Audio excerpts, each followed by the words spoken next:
ओम नमस्ते। आइए आज की चर्चा प्रारंभ करते हैं।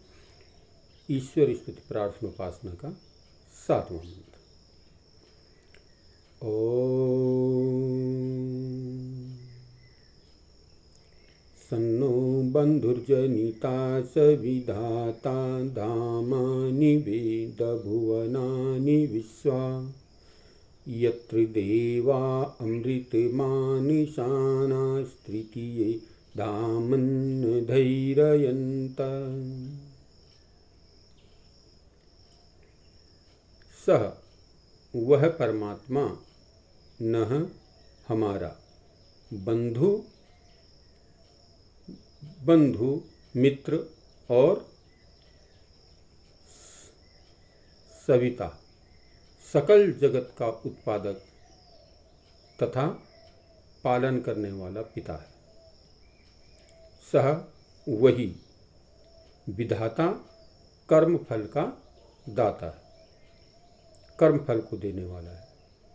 विश्व संपूर्ण भुवनानि लोकों को तथा धामानि उनके नाम स्थान और जन्मों को वेदः जानता है।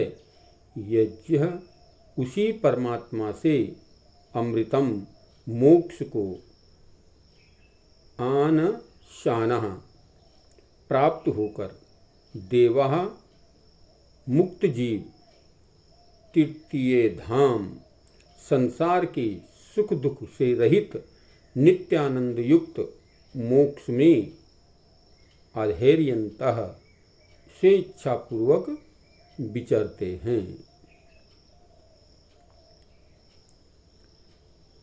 तो कहा इस मंत्र में नहीं, आइए पहले इसका पद्यानुवाद। तू गुरु है परजेश भी तू है, पाप पुण्य फल दाता है। तू ही सखा बंधु मम तू ही, तुझसे ही सब नाता है। भक्तों को इस भव बंधन से तू ही मुक्ति कराता है। तू है अद्वैत महाप्रभु सर्व काल का जाता है। तो कहा सन्नो बंधुजनित, सन्नो बंधु वह परमात्मा हमारा बंधु है, मित्र है, सखा है। वही सच्चा सहायक है, वही सच्चा मित्र है। सांसारिक मित्र जो है वक्त आने पर, समय आने पर मित्रता का त्याग कर देते हैं, लेकिन वो परमपिता परमात्मा ऐसा मित्र है कि कभी भी हमारा साथ नहीं छोड़ता। ऐसा बंधु है, वो कभी भी हमारा जो है साथ नहीं छोड़ता। वह मित्र है और सकल जगत का उत्पादक है। वो संपूर्ण जगत को पालन करने वाला है, उत्पन्न करने वाला है। तो कहा उस परमपिता परमात्मा की ही हम स्तुति करें, प्रार्थना करें, उपासना करें। तो परमात्मा कैसा है? वो हमारा मित्र है, बंधु है। उसकी मित्रता में जाकर के हम अपने जीवन को सफल और सार्थक करें। वो संपूर्ण लोगों तथा उनके नाम स्थान और जन्मों को जानता है। जितने भी लोग, क्योंकि स्वयं बनाने वाला है तो सब लोगों का जानने वाला है, निर्माण करने वाला है। लोक लोकांतरों को जो है बनाने और निर्माण करने वाला है। उसी परमात्मा के सानिध्य में जाकर के विधाता, वह विधाता है, वो हमारे कर्म फलों का देने वाला है।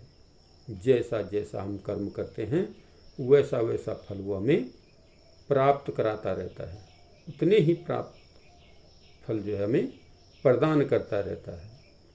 तो कहा उसी परमात्मा के सानिध्य में जाकर के जो मोक्ष को देने वाला है, मोक्ष में प्राप्त होकर के मुक्त जीवात्मा जो है संसार के समस्त सुख दुखों से ऊपर उठ करके उस नित्यानंद मोक्ष स्वरूप परमात्मा में स्वेच्छापूर्वक विचरते हैं। जो उस परम पिता परमात्मा की शरणागति हो जाता है वह जो है सुख दुखों से छूट करके मोक्ष को प्राप्त कर लेता है, उस परम पिता परमात्मा के सानिध्य में चला जाता है। तो कहा विधाता वो कैसा विधाता है, हमें किस प्रकार से कर्म फल का दाता है। तो इस पर एक छोटा सा दृष्टांत दिया गया है कि वो कैसा कर्म फल क्या है। कहते हैं कुछ व्यक्ति एक नौका में बैठ करके नदी पार कर रहे थे और पीछे एक और नौका जा रही थी।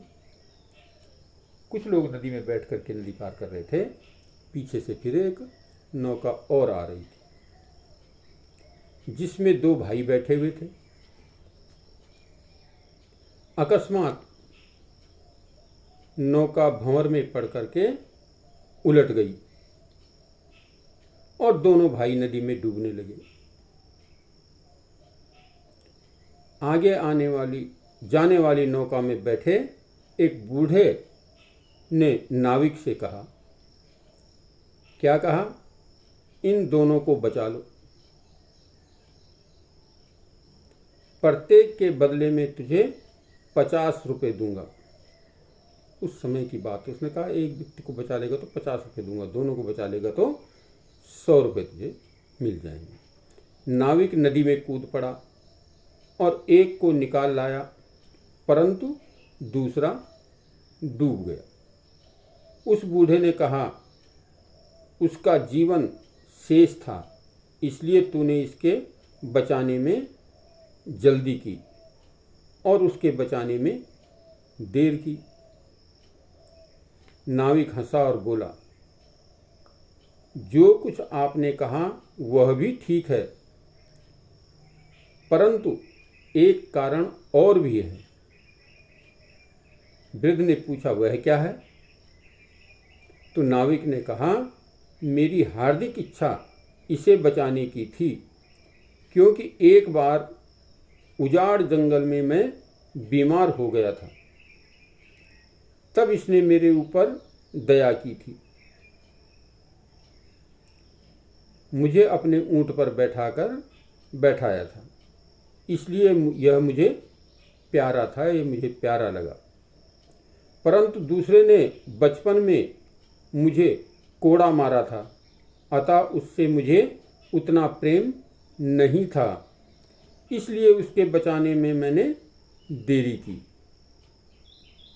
तो इस प्रकार से यानी जैसा जैसा जो कर्म पाता है उसका फल उसको किसी न किसी रूप में प्राप्त होता रहता है, उतना ही फल प्राप्त होता है।